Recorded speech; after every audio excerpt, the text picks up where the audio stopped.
Cannabis and memory loss. You have opened up a sticky can of worms. I love that mixed metaphor.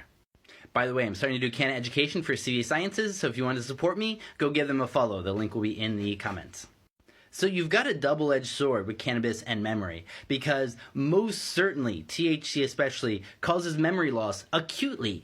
So if you get high and watch a movie, you will remember less of that movie later, which can actually be great. Sometimes I look back on old books and I'm like, did I read this? I didn't read this. And then I come across my notes in that book and I'm like, oh, I guess I fucking did read that. And, you know, it's a joy. You get to experience things for the first time over and over again.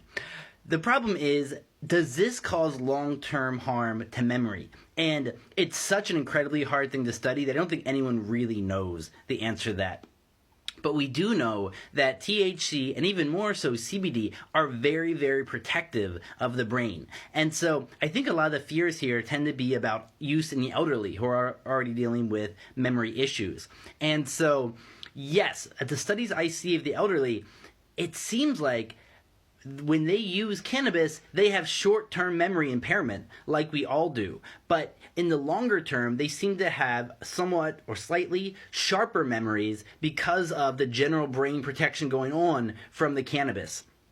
And so, overall, there isn't a very clear answer here.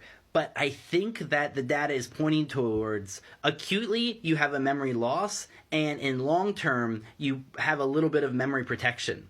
That being said, all brains are different, and the ingestion methods and your own genetics can shape this a lot. I think it's something different between people who smoke flower a couple times a week to people who are dabbing huge hits every day.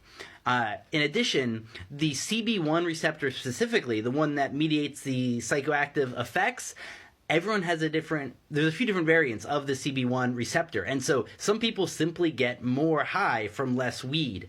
And some people tend to have a worse reaction. That's why we all know somebody who should just never touch it. And others who can, but they shouldn't be around people, or they should be in a very safe place, or something like that.